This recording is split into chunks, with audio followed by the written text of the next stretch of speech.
Welcome to the objective review of the latest Marvel movie, Black Panther. To do an objective review, I try and break a movie down into 6 categories and assign weights depending on the genre of it. The 6 categories are story, emotion, comedy, action, acting, and directing. And this movie for me is going to be a little bit hard for me to be very objective, but I'll try the best I can because as a black nerd, this is a movie I've been waiting for my whole life. And we've had plenty of plenty of superhero movies starring black superheroes, but I don't feel like anything has come close to just the impact that Black Panther has. It's pretty much an all-black cast with two two white support characters. It's a black director, a black writer, just full black excellence all around, and it is a joy to behold. But I'm gonna be as objective as possible. So I'm gonna start off with story. For superheroes, I like to assign a 20% weight to the story. The story is pretty important to me, and the story in Black Panther is really good. I don't think it's a stereotypical Marvel movie. I think it avoids a lot of those tropes. So the plot of Black Panther is T'Challa is dealing with being the newly crowned king of Wakanda after the events of Civil War, where his father is killed, and he's dealing with really grasping with the struggle of what's best for Wakanda and what's best for the world, because those two things don't necessarily align with each other. And then you have the counter argument by Michael B. Jordan's character Eric Killmonger. He has sort of a different approach to it. I won't go too much deep into it to avoid some spoilers, but what I really loved about this plot of the movie is a gripe I have against Wakanda when it comes to comic books. Kind of growing up reading comic books here and there, watching some animated series, I've always wondered to myself, in the Marvel universe, Wakanda is the most technologically advanced society, but what did they do to stop, the Atlantic trade slave? What did they do to stop colonization all throughout the world?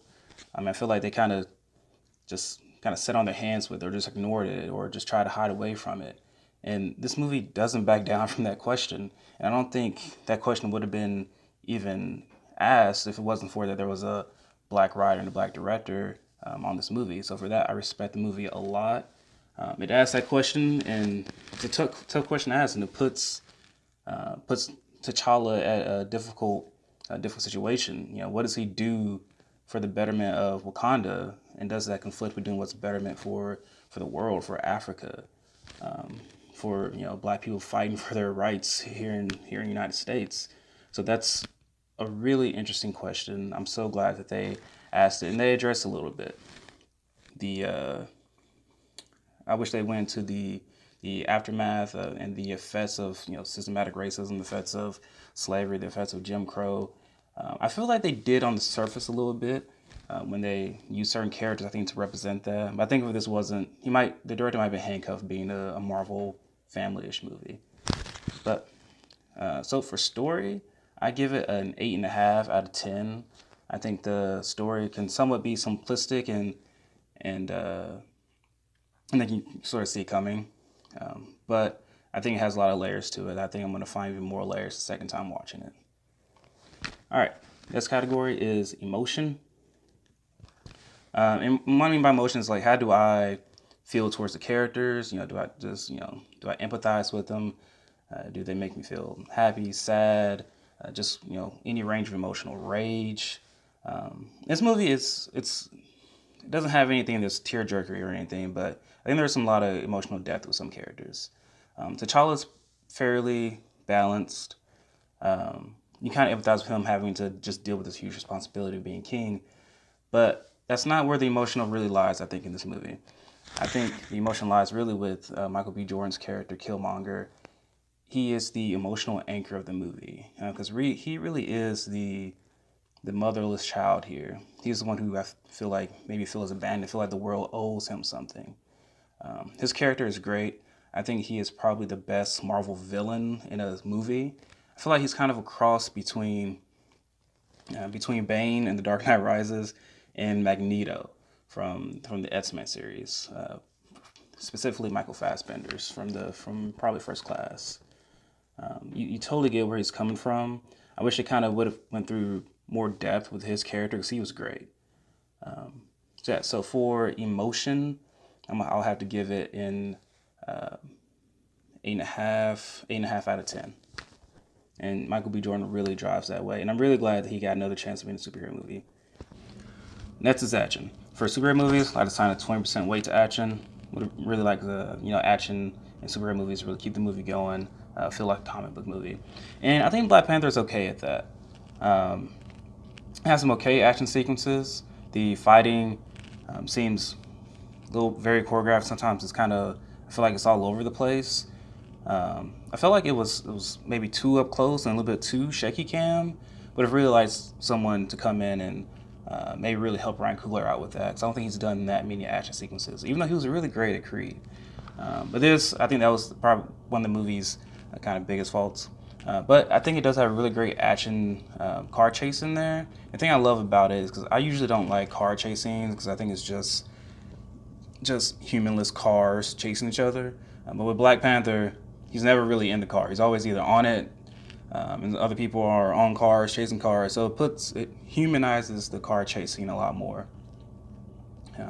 But I don't think there's really that many huge action pieces to the movie. There's nothing that memorable. They're good enough when kind of going through it. And so for action, I give it a 7.5 out of 10. For comedy, I put a 5% weight for comedies for superhero movies. I really don't need a lot of comedy in my superhero movie, but Black Panther did well there.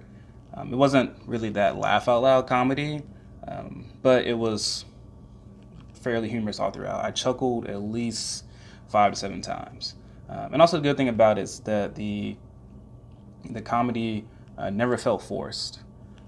The comic relief a lot of times was I don't remember the actress's name, but was Shuri, Black Panther's sister, because she's kind of that kid sister that kind of looks up to her older brother, but kids around all the time. She was great, so she really carried the comedy there. So like I said, I would give comedy a 7 out of 10. All right, on to the next category of acting. For acting in superhero movies, I assign a 15% weight. And acting is good in Black Panther. Everyone does at least a very serviceable job. But there's two standouts. Of course, I think the right ones would be Chadwick Boseman as T'Challa Black Panther.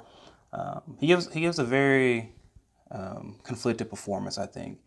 He's conflicted by a lot of things, about the past Black Panthers, about his role as the leader of Wakanda, about Wakanda's role in the world. And I think that really shines through. I mean, there's no kind of Oscar-worthy performance here, but he gives a very solid performance. I think his best performance yet as Black Panther. But I think the best performer is Michael B. Jordan. I mean, like I said, I think he is the best Marvel villain because you really feel for this character. I think he has a lot of depth. I would have liked to see more depth, but I mean, that's a good complaint to have. Is that I loved it so much, I want to see more of it.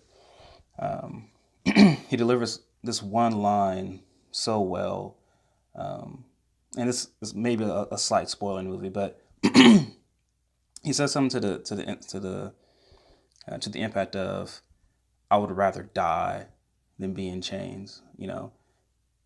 I'd rather be like the slaves who jumped off the boat because they knew that that bondage was worse than death.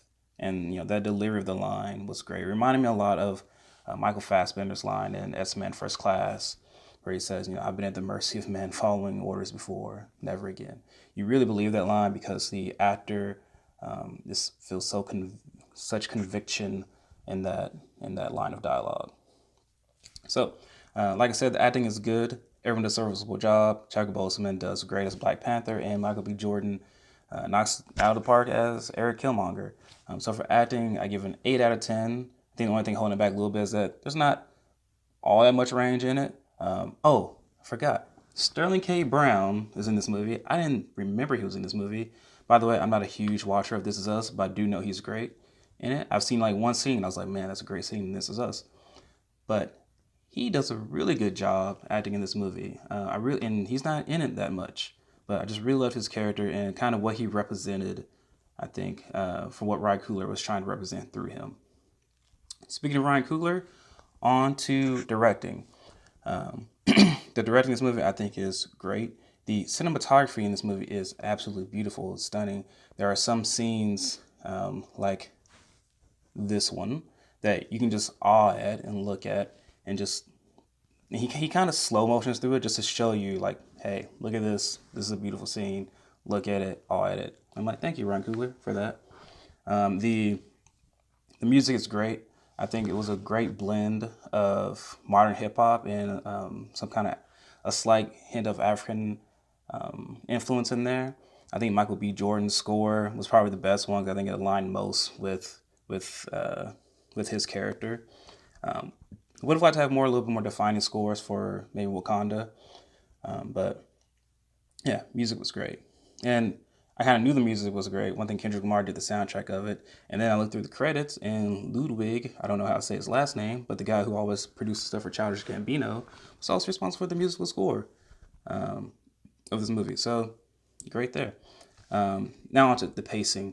The pacing of the movie is okay. I think the first maybe 40 minutes is a little bit slow. Kind of want to check my watch a little bit there. I like the beginning of it where you meet Wakanda, and then it slows down pretty quickly. But then the story kind of changes, and I think it really picks up from there.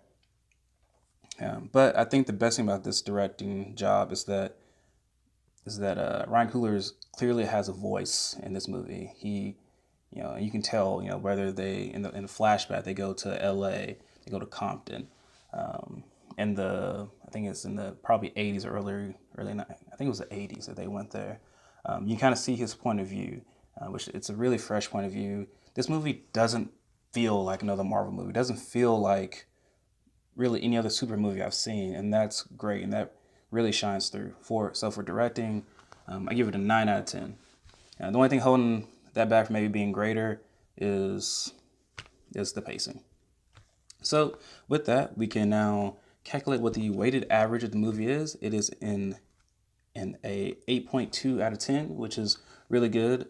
The only thing I think holding it back from being better is I would have liked more memorable action scenes. I think that was probably the weakest part of it, which if that's the weakest part of it, that's good, because I gave it a 7.5 out of 10.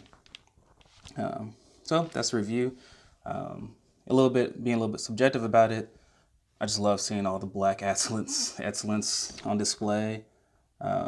Just all around, I felt like, I was reflected in the movie. I identified in the movie, which that does not happen very often. Look forward to more of these. Look forward to, I had that same feeling in Wonder Woman. I mean, I'm not a woman, but I just really connected with that because, I get to see people have not been represented in movies for a long time, have not been represented in the right way. So I enjoyed the movie. Go see it. I'm out.